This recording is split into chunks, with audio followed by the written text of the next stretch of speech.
What's up, everybody? You've seen me with the DRZ 400 before. What I'm going to talk about today is why is this bike still, after 22 years, in my opinion, the best all-around dual sport to this point that has been made. To me, there's kind of three reasons why it is the best. It's simple. It's a good value still today, and the reliability is awesome. The motor's been around for 22 years now, and there's been very few minor issues with it. It's just an awesome engine. I mean, just look at the bike too. When you look at this bike, you can see an orange fender there and a green one, the KLX and the EXCF.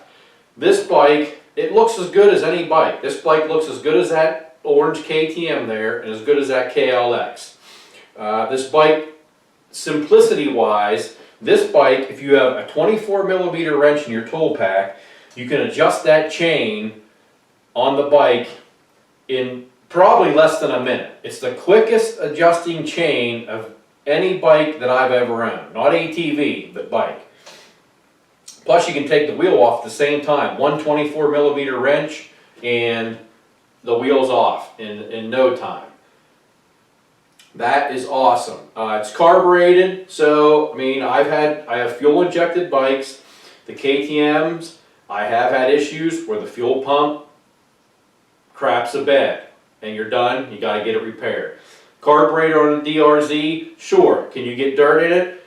Can you get water in it? Yes. Get water in it, turn the screw in the bottom of the carb. If you get dirt in it and you got to take it apart, you can do it. I have had this bike in the field. I've had the carburetor off of it, cleaned it, and put it back on. It can be done.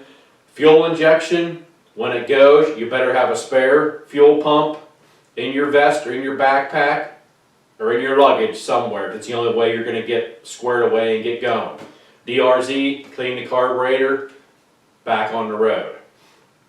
As far as like your maintenance, you do your first oil change at the 600 mile mark. After that, every 3,500 miles. This bike has 4,200 miles on it. It is a 2013, so really the oil has only had to been changed twice, and the third one will be coming up down the road here. So that's pretty awesome. Nothing like the KTM. Service intervals much more close on the KTM. Valve train, they recommend that you inspect it at 14,500 miles. That's awesome. So you ride it for 14,000 miles, never have to worry about the valve train unless of course you do something to the bike or maybe you do have an issue and you got to get it to the dealer. This bike here, the only issue I've had with this is I did have a starter go bad on this at about 2,500 miles. I'm not sure why or what happened there because this is my third DRZ. I mean, I've owned them since 2002 to now. The first one I had, I bought it new, owned it for, I put 8,500 miles on it and never had an issue at all whatsoever with it. So there, it's just a simple bike. Everything's simple on it. Easy maintenance. Now, one thing that's not simple is the dash. It is digital, but you definitely got to consult your owner's manual to set your trip meter and adjust your time and stuff like that. It gets a little complicated. Now, as far as value, sure, it's not the $5,700 KLX, the $5,300 CRF 300L, and it's definitely not, but it's definitely not the $11,000 to $12,000 350 or 500 EXCF. So even at $69.99, the 2022 retail is $69.99 on this bike. It still is a good value for what you have below it and above it, for what you get when you pay. And the thing is, what you have to remember, some of you guys, that $69.99, you go to your dealer and he adds on freight, prep, blah, blah, blah, blah, blah, and your $8,000 out the door.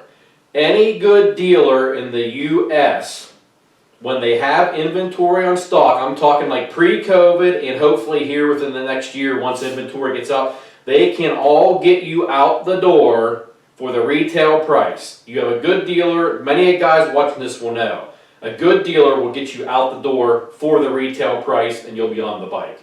None of the freight and setup crap and all the other added fees. Tax tags, out the door. At very worst, $69.99 plus tax and tags is a fair deal. The freight and setup, forget it. They don't need to charge you that. In far as component wise, for what you get for your money, you got fully adjustable front shocks. Are they top-notch suspension? No, but they're very, very good suspension. Same with the rear shock, fully adjustable. Like I said, I've been on these DRZs since 2002, and I have never, I ride them hard. My first one, the 2002, was my only bike. It was my dirt bike, my street bike, my dual sport. And I have never ever sent the suspension out or upgraded it. And I rode that first one hard. It was my dirt bike, and I had no complaints. People can nitpick this suspension to death. I don't know if they're GNCC type racers or what they are, but for the everyday average dirt bike rider, dual sport guy, this suspension is freaking spot on. Suspension, good value. You get two, like KLX CRF 300, your foot pedal for your brake, your shift lever, you know, they're steel. These are good quality aluminum. You got the breakaway toe, same with the, you got the folding shifter, aluminum components, aluminum subframe. Sure, it's a heavy bike, but it has fair components on it for what you're paying for the price. I'm trying to remember what else I want to talk to you about. Oh, and same thing too. The aftermarket on this thing, you can get so much stuff for these things to outfit them and make them the way you want them to be. You can see mine. Big tank, because I want the extra mileage. I got a pipe on it, and of course, I make it look the way I want to look. I have, this is a 2013. This bike is supposed to be black. I have all the black off of it. But you can make it what you want. You can make this bike green, yellow, white, black, blue, all those options. You have everything to do your tail tidies. You can change the plastic. A lot of different pipes available, different brands of pipes. You have large tank options, IMS, Clark, a Chair Beast. This is a Chair Beast. And you'll notice too, I have the big disco 1970s fork boots off of here and have the seal savers on to make it look better. You know, an updated front fender.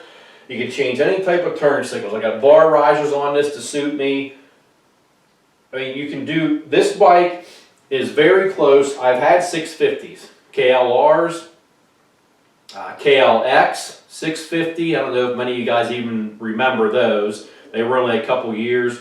I haven't had an XR 650. I have had a DR 650 for a few years. And those three bikes, the DR 650, I sold my DRZ 400, got a DR 650. 2 years later, I was back to a DRZ 400. Because these bikes, even with luggage, the tusk panniers on the side or the soft racks, this bike is going to be hanging right with a 650. Whether you're on the highway or wherever you're at, it's to me, this bike is my 650 right here. Now, I say that, now could I sell this bike tomorrow and go pick up a KLR 650? That's possible. But every time I get rid of one of these bikes of the three I had, I always end up coming back to them. Sure, guys complain, no fuel injection. Well, that's a plus and a minus, like I stated. I think you're going to have less likely chance to get stranded with a carburetor than fuel injection, because when the fuel injection, the fuel pump goes, it goes. Carburetor, you have a chance to maybe get the water out of the carburetor or take it apart, clean dirt out, and get back where you need to be. I mean, I love the stinking things. Like I said, full upgrades, awesome components for what you pay. Is it the best dual sport on the market? That's not what I'm saying. I'm saying if you're going to buy one dual sport and you wanted to do as many possible things as you can for your $7,000 budget, it is the best way to go. You got better torque and power all across the board than both of the 300s, the WR250R.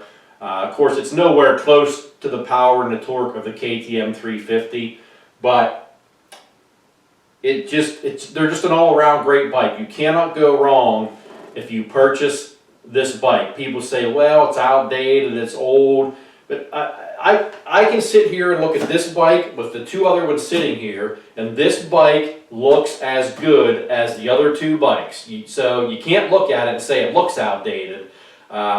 Sure, it has the carburetor, but there's some things, you know, if you're only going to spend the $7 grand, you don't want to go to like a KTM 690, and you don't want a heavy 650, this is definitely the way to go. I mean, I think it is still the best dual sport that is out there for someone that wants a bike that kind of touches every little segment, you know, with good power, good suspension, decent price, great maintenance intervals, and a very reliable motor that gives you peace of mind when you're out in the woods or doing adventure rides. I don't think you can go wrong when you buy this.